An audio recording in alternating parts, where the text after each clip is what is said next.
And we are back now here on the KFYR Plus news desk. And Valentine's Day sparks over 6 million engagements worldwide, raising a big question for those ring shoppers.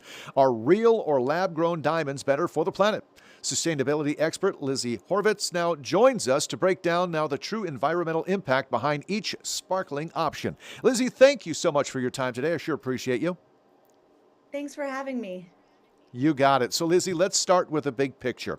When people talk about diamond sustainability, what factors should they be thinking about beyond just the real versus lab grown? It's really thinking about water, land use, and of course, human impact. From an environmental and social sustainability standpoint, lab-grown diamonds are always better.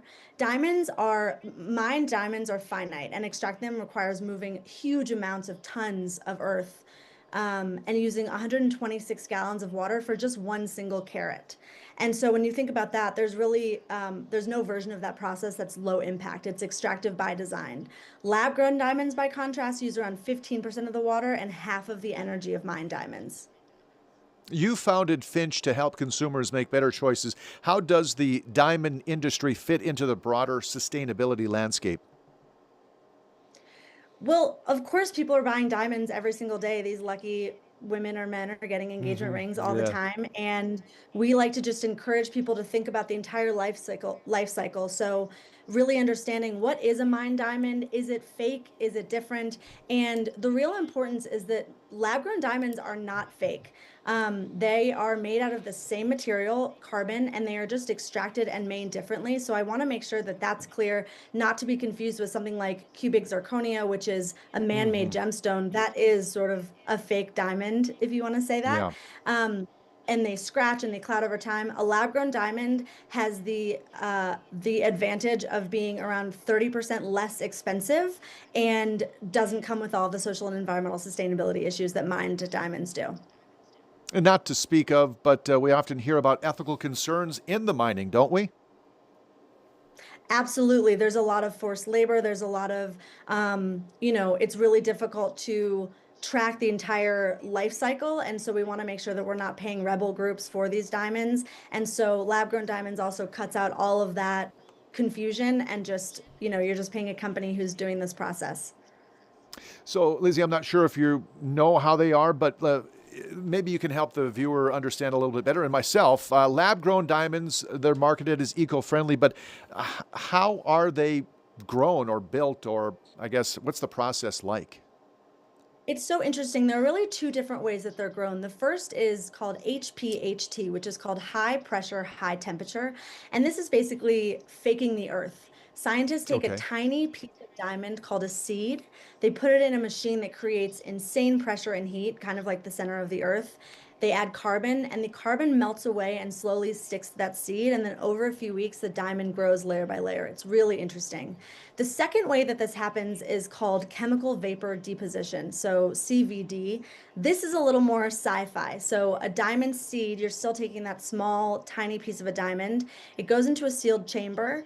The chamber fills with carbon-rich gas. That gas is heated until it breaks apart, and then carbon atoms are really raining down to stick to the seed. So the diamond grows one thin layer at a time. Again, it takes around a couple of weeks.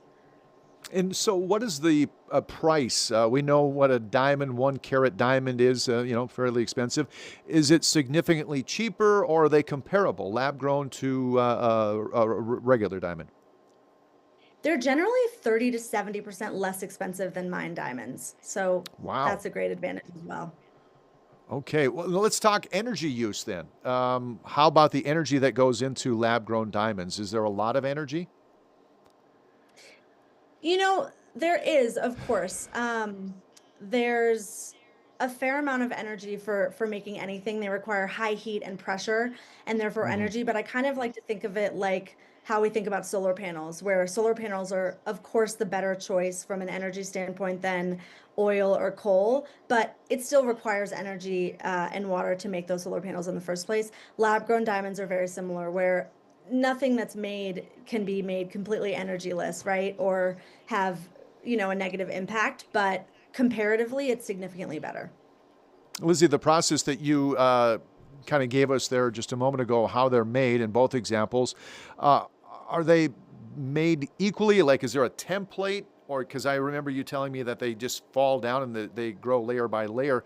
But do production methods vary widely in environmental impact, or how does it come out? I guess if somebody wants a really cut-shaped diamond, would they just then make the cut for the customer? Absolutely. It varies widely in terms of what the customer wants. They can make any type of diamond that mined diamonds generate as well.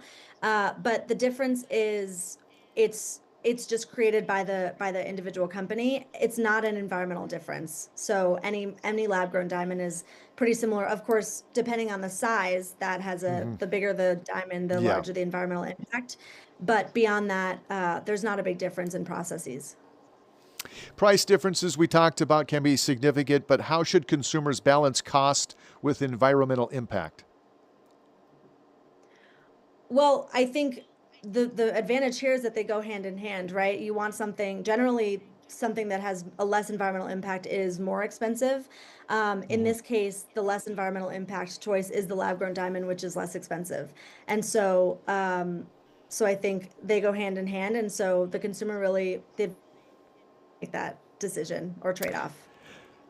And for anyone watching who wants to maybe make the most environmentally responsible choice, whether they're buying a diamond now or in the future, Lizzie, what's the single most important piece of advice that you want them to walk away with today?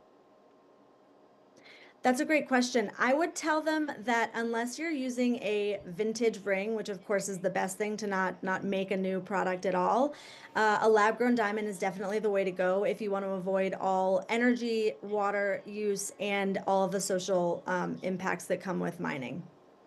Okay, Lizzie Horvitz, sustainability expert and founder and consumer-centric sustainability platform Finch. Thank you so much for your valuable insight today. Sure appreciate you. Thanks for having me. You bet. All right, 37 minutes now past the hour. Let's take a quick break. We'll come right back with the day's top news stories next.